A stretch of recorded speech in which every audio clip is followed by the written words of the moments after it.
जब 17 साल का सूर्या एक हाई प्रोफाइल पॉलिटिशियन की हत्या की साजिश में पकड़ा जाता है तो उसकी जिंदगी में खतरनाक घटनाएं होने लगती है। उसके निर्दोष होते हुए भी उसे ऐसे जेल में डाल दिया जाता है जहां पर हर दिन हिंसा, साजिश और मौत की खबरें आती रहती है। लेकिन असली खतरा वहां के अपराधियों से नहीं बल्कि उन लोगों से है जो छुपकर रहकर सूर्या को जान से मारना चाहते हैं। यहाँ जेल में हर एक दिन सूर्या के लिए जंग जैसा है। तो क्या सूर्या खुद को बचाने में और सच दुनिया के सामने लाने में कामयाब होगा या फिर नेताओं की साजिश से उसे निकल जाएगी? यही देखेंगे हम आज की थ्रिलर कहानी में जिसका नाम है फिनिक्स। ये फिल्म हाल ही में रिलीज हुई है जिसे डायरेक्ट किया है अनिल अरसुजी ने और IMDb पर मिले है इस फिल्म को 6.1 आउट ऑफ 10। फिलहाल इसकी रेटिंग फ्लक्चुएट हो रही है लेकिन ये एक बहुत ही बढ़िया फिल्म है। अगर आपको भी ऐसे ही क्राइम थ्रिलर मूवी देखना पसंद है तो इस वीडियो को लाइक और हमारे चैनल को सब्सक्राइब जरूर कीजिए क्योंकि हम आपके लिए ऐसे ही धमाकेदार मूवीज लेकर आते हैं। तो फिर चलिए शुरू करते हैं आज की कहानी। कहानी की शुरुआत होती है समंदर के किनारे बसे हुए एक बस्ती से। उस इलाके में एक जगह पर हम बहुत सारे लोगों को और कुछ पॉलिटिशियन को देखते हैं।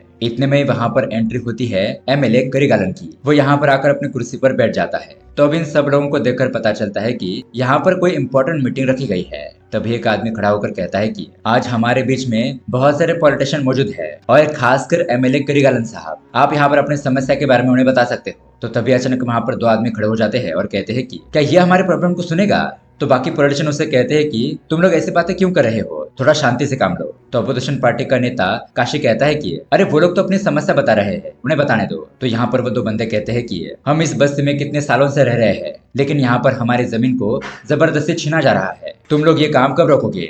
इस तरह से अब यहाँ पर लड़ाई का माहौल बन जाता है। सभी लोग भड़क जाते हैं और MLA पर गुस्सा हो जाते हैं। MLA के खिलाफ नारे लगाने लगते हैं और वहाँ पर मौजूद अपोजिशन पार्टी का नेता काशी उन लोगों को सपोर्ट करता है। लेकिन ये सब कुछ देखकर MLA गुस्से से वहां से चला जाता है। अब दोस्तों उसी रात को हम देखते हैं कि उस मीटिंग में जो दो बंदे ज्यादा आवाज कर रहे थे उन लोगों को पकड़कर बहुत ही बुरी तरीके से मारा पीटा जाता है और ये सब कुछ करिगालन के आदमियों ने ही किया था। अब ये दोनों MLA के सामने अपनी जान की भीख मांगते हैं लेकिन MLA उनकी बात नहीं मानता। उसके बाद उन दोनों को गड्ढे में ढकेलकर जिंदा ही दफन किया जाता है। ये सब कुछ देखकर हमें पता चलता है कि ये MLA कितना खतरनाक और घटिया आदमी है। मतलब जो भी उसके खिलाफ जाता है वो उसे नहीं छोड़ता। लेकिन दोस्तों अब उसके अगले सीन में हम देखते हैं कि सभी तरफ मातम का माहौल था क्योंकि यहाँ पर शॉकिंगली MLA करिगलन की ही मौत हो चुकी थी। अब उसकी पत्नी शशि को बहुत बड़ा झटका लगा था और वह दुखी होकर अपने पति की लाश के पास ही बैठी थी। इतने में उसका पिता जो कि मिनिस्टर होता है वो वहां पर आता है, अपने दामाद के शव पर फूलों की माला चढ़ाता है और अपनी बेटी को खुद को संभालने के लिए कहता है। उसके बाद करिगालन का अंतिम संस्कार कर दिया जाता है और तभी हम यहाँ पर उसके बेटे को बहुत ही गुस्से में देखते हैं। अब असल में यहाँ पर MLA करिगलन के साथ क्या हुआ था, उसकी मौत कैसे हुई, ये हमें कहानी में आगे पता चलेगा। अब MLA की मौत की न्यूज को सभी टीवी न्यूज चैनल के जरिए दिखाया जाता है। तो एक दुकान में हम एक आदमी को देखते हैं जो खाना लेकर अपने घर के अंदर जाता है और वहाँ पर प्रमिला नाम की एक महिला बहुत ज्यादा दुखी होती है। वो फूट फूट कर रोते हुए कहती है कि मेरा बेटा कहाँ होगा, मुझे उसके पास ले चलो, मुझे उसे देखना है। ऐसा कहकर वो रोने लगती है। तो अब उसके अगले सीन में हम उसके बेटे सूर्या को देखते हैं जिसे पुलिस ने पकड़ लिया था और उसका चेहरा ढका हुआ था।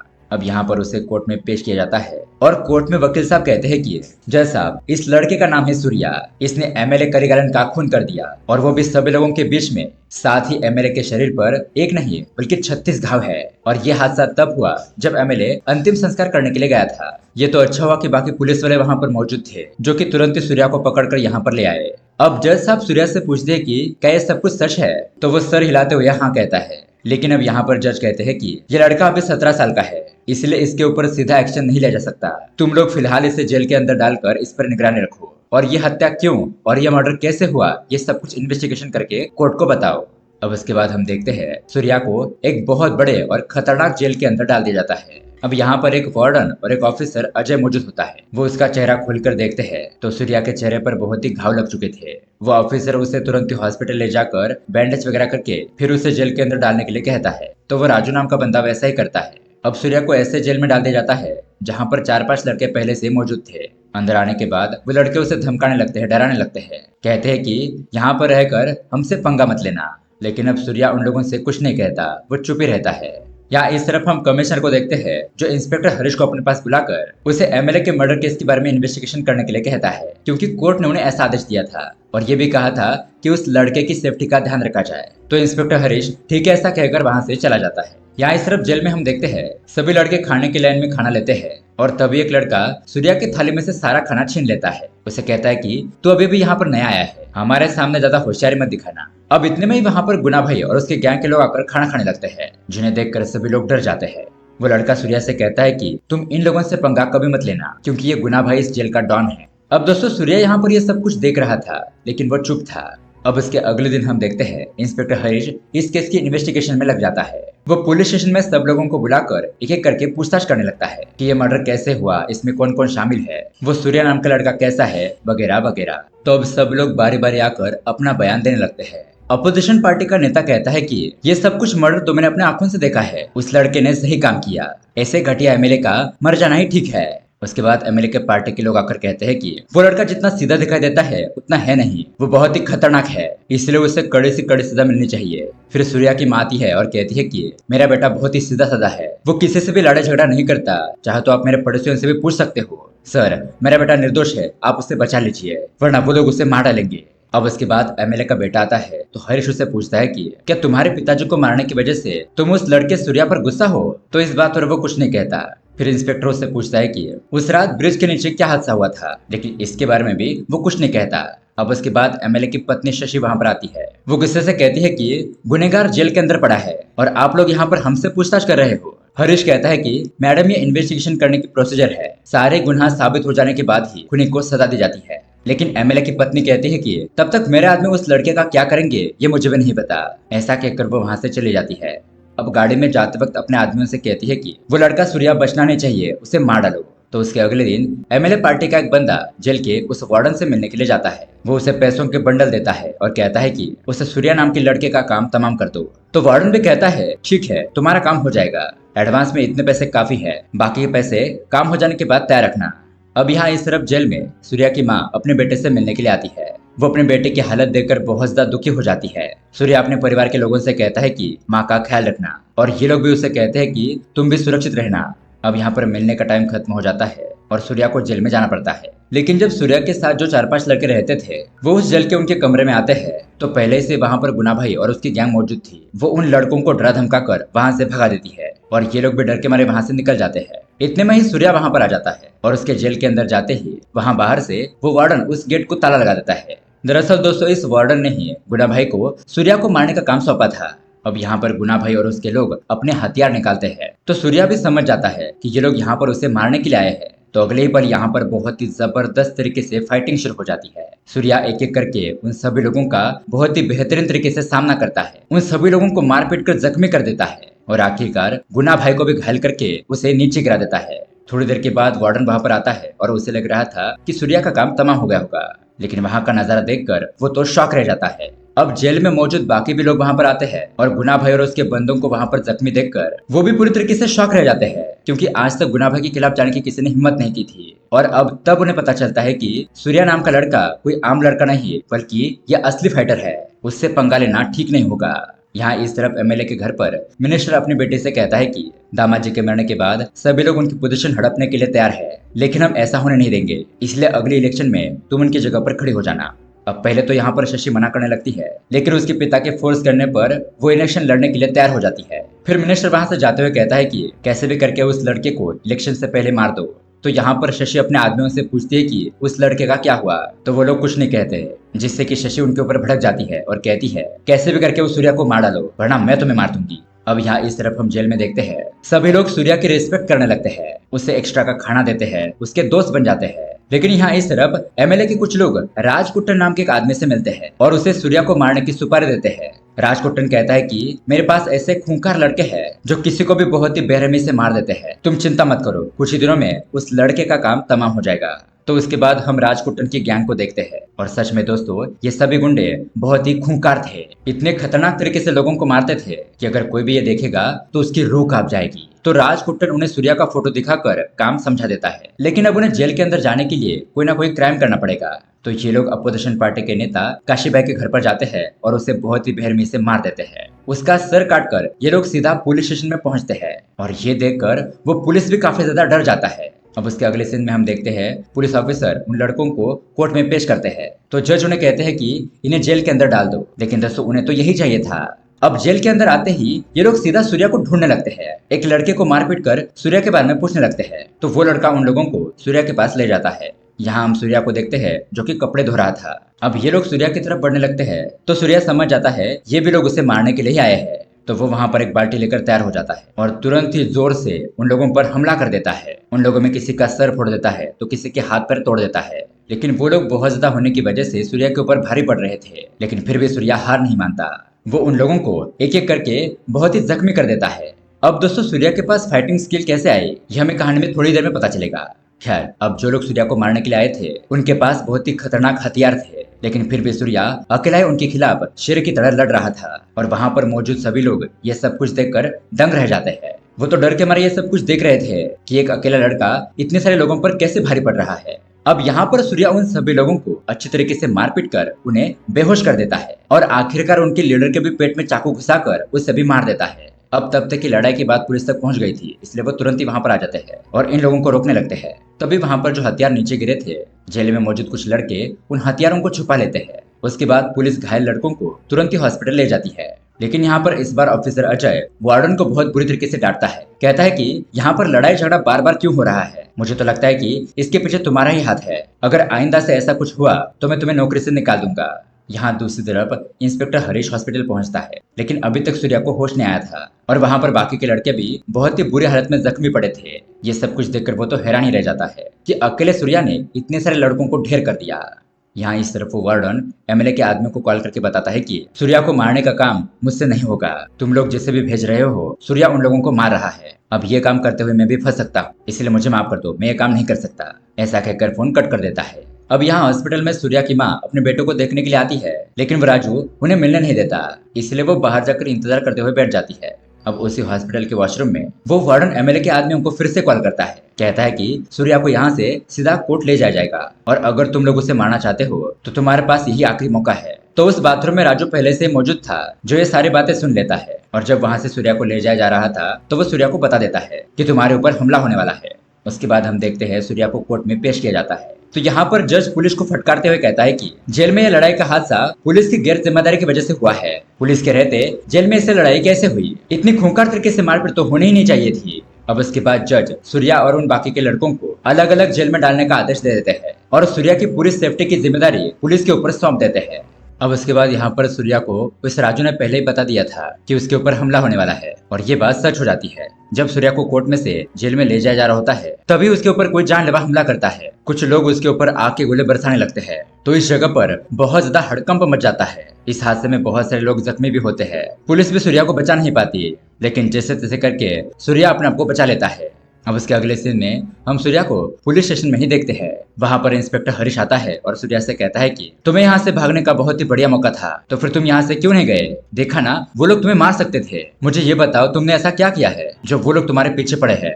तो अब यहाँ पर सूर्या अपनी कहानी बताने लगता है। सूर्या अपनी फैमिली के साथ बहुत ही खुशहाल तरीके से जी रहा होता है। उसके पिताजी नहीं थे तो वो अपने बड़े भाई करुणा और माँ प्रमिला के साथ ही रहता था। सूर्या और उसका भाई करुणा दोनों ही बॉक्सिंग की बढ़िया प्रैक्टिस करते थे। अब सूर्या के बगल वाले घर में कलाई नाम की एक लड़की रहती थी जो कि उसके भाई करुणा से बहुत ज्यादा प्यार करती थी और करुणा भी उसे बहुत ज्यादा पसंद करता था। वो दोनों एक दूसरे के प्यार में खुश थे। ऐसे ही उनके एरिया में एमएलए की कोई सभा होने वाली थी, जिसके लिए ये लोग उनके घर के मीटर से लाइट ले लेते हैं, जिसकी वजह से सूर्या के घर की लाइट बंद हो जाती है। तो सूर्या उन लोगों से कहता है कि इनका तो यहाँ पर 2-4 दिन कार्यक्रम चलेगा और बिजली का जो खर्चा आएगा वो बिल हमें ही भरना पड़ेगा, जिसके पैसे ये लोग नहीं देंगे।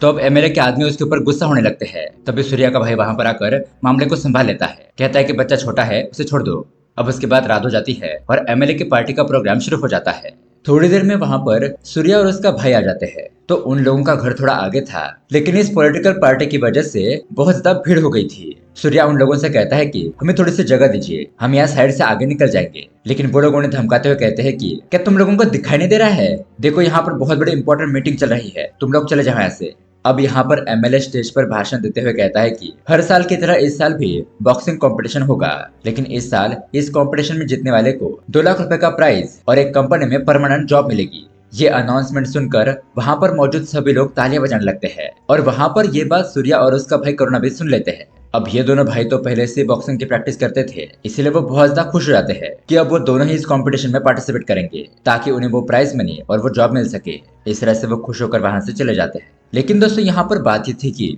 पिछले 3 साल से एमएलए का बेटा जगन ही इस कंपटीशन को जीतते आ रहा था। और यहाँ पर मिनिस्टर अपने दामाद एमएलए से कहता है कि देखना, इस कंपटीशन में मेरा पोता ही जीतना चाहिए। एमएलए उसे कहता है कि चाहे कंपटीशन में आगे कोई भी खड़ा हो, जीतेगा तो मेरा बेटा जगन ही, आप चिंता मत कीजिए।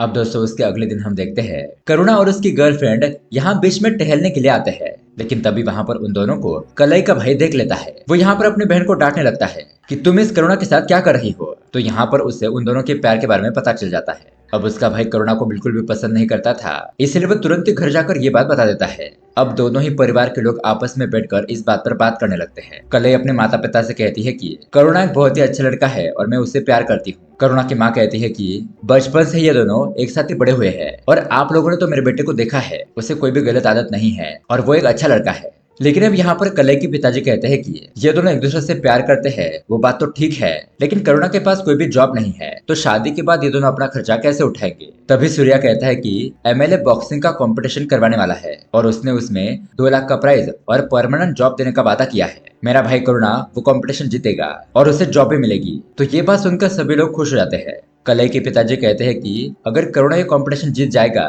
तो मैं इन दोनों की शादी करा दूंगा। लेकिन कलई का भाई कहता है कि मैं भी देखता हूँ ये करुणा कैसे जीतता है। अब उसके 2 दिन बाद ही बॉक्सिंग कंपटीशन शुरू हो जाता है। बहुत सारे कैंडिडेट इसमें पार्टिसिपेट करते हैं और सूर्या और उसका भाई अपने अपोनेंट को हराकर जीतने लगते हैं।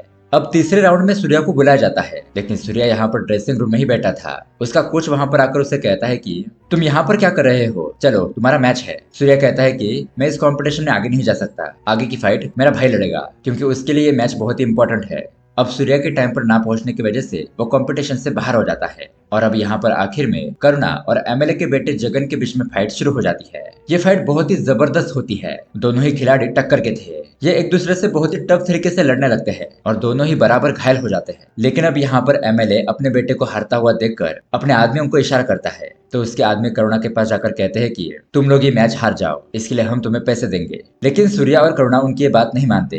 कहते हैं कि ये मैच हमारे लिए सिर्फ मैच नहीं है, बल्कि पूरी जिंदगी का फैसला है, इसलिए हम पीछे नहीं हटेंगे। जब ये बात एमएलए को पता चलती है तो वो गुस्सा हो जाता है। फिर हम यहाँ पर फाइटिंग में देखते हैं कि करुणा के दिमाग में बस वही बात चल रही थी कि उसे किसी भी तरह से ये कंपटीशन जीतना है, क्योंकि तभी उसे प्राइज मनी और जॉब मिलेगा और उसकी शादी भी पक्की होगी। इसलिए वो जी जान लगाकर फाइट करता है, जगन को बहुत ही बुरी तरीके से मारने लगता है और आखिरकार वो जगन को हरा भी देता है। उसकी जीत देखकर सभी लोग बहुत ज्यादा खुश हो जाते हैं। अपोजिशन पार्टी का भी नेता उन्हें सपोर्ट करने लगता है। तो यहाँ पर एमएलए तुरंत ही अपने बेटे को हॉस्पिटल ले जाने के लिए कहता है और उसके बाद वो करुणा को 2 लाख रुपए का प्राइज और उसके नए जॉब का ऑफर लेटर देकर गुस्से से वहां से चला जाता है। लेकिन अब यहाँ पर सूर्या और उसका भाई करुणा बहुत ज्यादा खुश होते हैं। कंपटीशन जीतकर वो घर पर आते हैं और यहाँ पर उनका पूरा परिवार बहुत ज्यादा खुश हो जाता है, इस जीत को सेलिब्रेट करने लगता है। लेकिन वही दूसरी तरफ हॉस्पिटल में डॉक्टर एमएलए से कहते हैं कि आपका बेटा बहुत ही बुरी तरीके से जख्मी हुआ है, अगले 24 घंटे उसके लिए क्रिटिकल है। तो तभी वहाँ पर मौजूद एमएलए का दूसरा बेटा अपने भाई की हालत देखकर बहुत ज्यादा गुस्सा हो रहा था। इतने में ही एमएलए की पत्नी शशि वहाँ पर आती है और अपने बेटे की हालत देखकर गुस्से में कहती है कि ये जिसने भी किया है उसे मार डालो। अब यहाँ रात को कलई और करुणा ब्रिज के पास बैठकर शांति से एक दूसरे के साथ बात कर रहे थे। लेकिन तभी अचानक एमएलए के कुछ आदमी आकर उन लोगों पर हमला करने लगते हैं, करुणा को जान से मारने की कोशिश करते हैं। ये देखकर वो लोग डर जाते हैं। अब करुणा कलई को बचाने के लिए उसे पानी में ढकेल देता है और कहता है कि तुम यहाँ से भाग जाओ। और फिर एमएलए के आदमी करुणा को मारपीट कर वहां से ले जाते हैं। कलई पानी से किनारे आती है और तुरंत अपने घर पर जाकर लोगों को सब कुछ बता देती है। सूर्या और उसके परिवार वाले तुरंत ही ब्रिज के पास आते हैं, करुणा को ढूंढने लगते हैं, लेकिन वो उन्हें नहीं मिलता। फिर वो लोग तुरंत ही पुलिस स्टेशन जाकर कंप्लेंट करते हैं, लेकिन पुलिस वाले भी उनकी कंप्लेंट सीरियस नहीं लेते। इसलिए वो लोग खुद ही करुणा को ढूंढने लगते हैं, लेकिन इसका कोई भी फायदा नहीं होता। अब उसके परिवार का परेशानी से रो रो कर बहुत ज्यादा बुरा हाल था। और अब दोस्तों शॉकिंगली अगले दिन सुबह ये बॉक्सिंग मैच जहाँ पर हुआ था वहां पर उन लोगों को करुणा की लाश मिलती है। उस जगह पर करुणा को मारकर लटकाया गया था और वो भी उसके हाथ काट कर उसके गले में डाल दिए गए थे। ये सब कुछ देखकर तो उसके परिवार के लोग पूरी तरीके से टूट जाते हैं, फूट फूट कर रोने लगते हैं। सूर्या भी अपने भाई को खोकर बहुत ही दुखी हो जाता है। अब कलई करुणा की ऐसी हालत देखकर वो इस सदमे को बर्दाश्त नहीं कर पाती। वो वहां से दौड़कर रेलवे ट्रैक पर जाती है और अपनी जान दे देती है। इससे उनका परिवार और भी ज्यादा दुखी हो जाता है।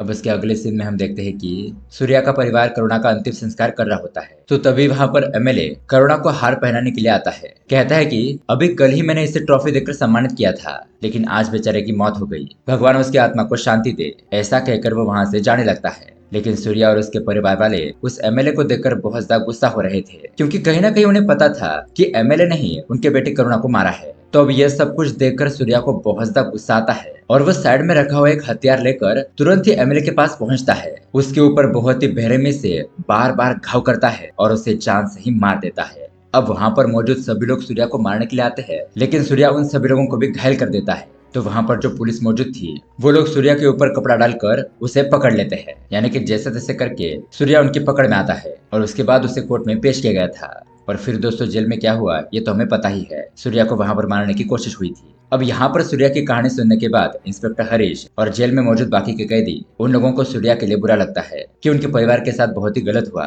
अब इंस्पेक्टर हरीश सूर्या से कहता है कि तुम चिंता मत करो, हम तुम्हारी सुरक्षा करेंगे। ऐसा कहकर वो चला जाता है। अब यहाँ इस तरफ हम एमएलए के घर की तरफ देखते हैं। शशि के पूछने पर वो लोग बताते हैं कि उस सूर्या नाम के लड़के को मारना इतना आसान नहीं है, वो लड़का बहुत ही खतरनाक है। लेकिन तभी वहां पर एमएलए का दूसरा बेटा उन सभी लोगों को मार देता है। कहता है कि तुम लोगों से एक भी काम ढंग से नहीं होता, अब मैं खुद ही जेल के अंदर जाकर उस सूर्या को मार डालूंगा। ऐसा कहकर वो अपने कुछ आदमियों को तैयार करता है और जेल में जाने लगता है। अब यहाँ इस तरफ जेल में सूर्या को ये बात पता चल जाती है, लेकिन अब वहां पर मौजूद सभी कैदी सूर्या के साथ खड़े हो जाते हैं। कहते हैं कि हमारे पास भी कुछ हथियार है, हम यहाँ पर उनके लिए जाल बिछाएंगे और उन सभी लोगों को एक एक करके खत्म कर देंगे। और दोस्तों होता भी वैसा ही है। एमएलए का बेटा अपने गुंडों के साथ सूर्या को मारने के लिए वहां पर पहुंचता है, तो ये लोग यहाँ पर अचानक की लाइट ही बंद कर देते हैं और उसके बाद अचानक उनके ऊपर हमला कर देते हैं। उन लोगों को तो कुछ समझ में भी नहीं आता। ये लोग कुछ लोगों को पानी में डुबाकर मारते हैं, तो कुछ लोगों के ऊपर गर्म तेल डाल देते हैं, तो किसी को अंधेरे में दबोचकर उसे खत्म कर देते हैं। यहाँ इस तरफ सूर्या भी बहुत सारे लोगों को जान से मार देता है और अब आखिर में एमएलए के बेटे और उसके बीच में फाइट होने लगती है। इस फाइट में वो दोनों ही घायल हो जाते हैं, लेकिन अब यहाँ पर सूर्या अपने भाई की मौत को याद करता है और बहुत ज्यादा एग्रेशन के साथ एमएलए के बेटे को मार ही डालता है। कहता है कि तुम लोगों को हमसे प्रॉब्लम क्या है, क्या हम लोग कभी कोई कंपटीशन जीत नहीं सकते, हमेशा तुम लोग ही जीतोगे, तुम लोग क्या चाहते हो जिंदगी भर हम लोग छोटे ही बनकर रहे और सारी खुशियां तुम ही लोगों को मिले? ऐसा नहीं होगा। मुझे पता है ये लड़ाई का सिलसिला यहीं पर नहीं रुकेगा, लेकिन हाँ यहाँ पर जितने भी मेरे साथ लोग खड़े हैं वो सभी लोग खास है और हम ऐसे ही मेहनत करके जीतते रहेंगे, तुम जैसे लोगों के खिलाफ लड़ते रहेंगे। और ये सीन यहीं पर कट हो जाता है। कहानी के एंडिंग में हम देखते हैं कि जेल में जो हमला हुआ था उसके बारे में जनता को पता चल जाता है कि इस हमले के पीछे मिनिस्टर और उसकी बेटी शशि का हाथ है, तो इसलिए अब उन दोनों को गिरफ्तार कर लिया जाता है और इसी के साथ ये कहानी यहीं पर एंड हो जाती है। तो दोस्तों ये कहानी आपको कैसी लगी हमें कमेंट करके जरूर बताइएगा। साथ ही ऐसे ही अमेजिंग मूवी देखने के लिए हमारे चैनल को सब्सक्राइब जरूर कीजिए। मिलते हैं अगली वीडियो में। Thanks for watching.